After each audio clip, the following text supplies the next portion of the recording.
ஸ்கூலப்பா அது வேணும்னா செல்லும் வேற எதாவது வாங்கி தரேன். ஸ்கூல்ல வந்து லேஸ் பாக்கெட் தான் சாப்பிடுறாங்க. அண்ணா 5 ரூபாய் கடலை மிட்டாய் கொடுங்க. எனக்கு லேஸ் தான் வேணும். அது வேணாம்டா கடலை மிட்டாய் வாங்கி தரேன். லேஸ் தான் வேணும். நான் ஒன்று எடுத்துக்கிறேன். சாப்பிடலாம்டா, முதல்ல அந்த முட்டை உரத்தை எடுத்துட்டு வா, அதை வச்சு விளையாடுவோம் போ.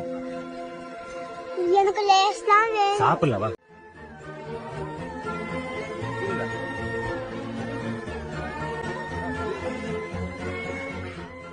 ಈ ವಿಡಿಯೋ ಬರೀ ಹೆಲ್ದಿ ಈಟಿಂಗ್ ಬಗ್ಗೆ ಇತ್ತಾ? ಖಂಡಿತ ಅಲ್ಲ. ಪೇರೆಂಟಿಂಗ್, ಒಟ್ಟಿಗೆ ಪೋಷಣೆ ಹೇಗೆ ಮಾಡಬೇಕು ಅಪ್ಪ ಅಮ್ಮ ಆದವರು ಅನ್ನೋದ್ರ ಬಗ್ಗೆ ಇತ್ತಲ್ವಾ. ನೋಡಿದ್ರೆ ಅವರಿಬ್ಬರು ಒಂದೇ ಡಿಸಿಷನ್ ಆ್ಯಂಡ್ ದೇವರ್ ಆನ್ ಸೇಮ್ ಸೈಡ್.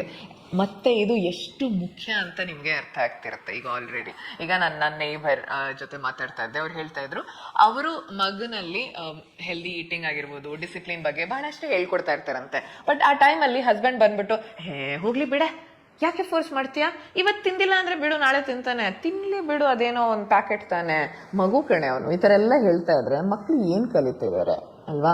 ಅಲ್ಲೇ ನೋಡ್ತಾ ಇದ್ದಾರೆ ಕಣ್ಣೆದ್ರಿಗೇನೆ ಏನಾಗ್ತಾ ಇದೆ ಅಂತ. ಸೊ ಮಕ್ಕಳು ನೋಡಿ ಕಲಿತಾರೆ.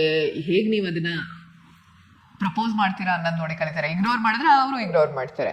ಮತ್ತೆ ನಿಮ್ಮ ಮಕ್ಕಳು ಚೆನ್ನಾಗಿ ತಿನ್ನಬೇಕು ಅಂದರೆ, ಸ್ಕ್ರೀನ್ ಟೈಮ್ ರೆಡ್ಯೂಸ್ ಮಾಡಬೇಕು ಅಂದರೆ, ಒಳ್ಳೆ ಗುಣಗಳು ಅವರಲ್ಲಿ ಇರಬೇಕು ಅಂದರೆ ಅಪ್ಪ ಅಮ್ಮ ಆದವರು ಒಂದು ಟೀಮ್ ಆಗಿ ಕೆಲಸ ಮಾಡಬೇಕು.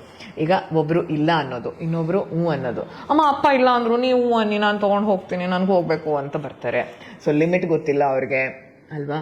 ಮತ್ತು ಈಗ ಡಿವೈಡ್ ಆಗಿತ್ತು ಪೇರೆಂಟಿಂಗ್ ಅಂದರೆ, ಮಕ್ಕಳು ಬೌಂಡ್ರೀಸ್ ಕಲಿಯೋದಿಲ್ಲ. ಓಕೆ, ಏನು ಒಳ್ಳೇದು ಏನು ಒಳ್ಳೇದಲ್ಲ ಗೊತ್ತಾಗಲ್ಲ. ಯಾವಾಗಲೂ ಬಾರ್ಗೈನ್ ಮಾಡ್ತಾ ಇರ್ತಾರೆ, ಅವ್ರ ಹತ್ರ ಹೋಗಿ ಇವ್ರ ಹತ್ರ, ಇವ್ರ ಹತ್ರದ್ದು ಹೋಗಿ ಅವ್ರ ಹತ್ರ. ಮತ್ತು ಒಳ್ಳೆ ಗುಣಗಳನ್ನ ಕಲಿಯೋಕ್ಕಿಂತ ಜಾಸ್ತಿ ಅವ್ರ ಮೈಂಡಲ್ಲಿ ಕನ್ಫ್ಯೂಷನ್ನೇ ಉಳಿದ್ಬಿಡುತ್ತೆ. ಮತ್ತು ಈ ವಿಡಿಯೋ ಬರೀ ಹೆಲ್ದಿ ಈಟಿಂಗ್ ಬಗ್ಗೆ ಆಗಿರಲಿಲ್ಲ. ನೀವು ನೋಡಿದ್ರೆ ಅಲ್ಲಿ ಕನ್ಸಿಸ್ಟೆನ್ಸಿ ಇತ್ತು. ಅವರಿಬ್ಬರು ಫಾರ್ಮ್ ಆಗಿ ಡಿಸೈಡ್ ಮಾಡಿದ್ರು ಅನ್ಸುತ್ತೆ. ಸೊ ದಿನಾ ಡಬ್ಬದೊಳಗೆ ಬಂದು ಕೂರ್ತಾ ಇತ್ತು ಆ ಚಿಪ್ಸ್ ಪ್ಯಾಕೆಟು, ಬಿಸ್ಕೆಟು, ಏನೇನು. ಸೊ ಕ್ಲಾರಿಟಿ ಇತ್ತು ಅವರಲ್ಲಿ, ಕೋ ಪೇರೆಂಟಿಂಗ್ ಅನ್ನೋದಿತ್ತು. ಸೊ ನಮ್ಮ ಮಕ್ಕಳನ್ನ ಕಾನ್ಫಿಡೆನ್ಸ್ ಇಂದ ಬೆಳೆಸೋಣ, ಕನ್ಫ್ಯೂಷನ್ ಇಂದ ಅಲ್ಲ.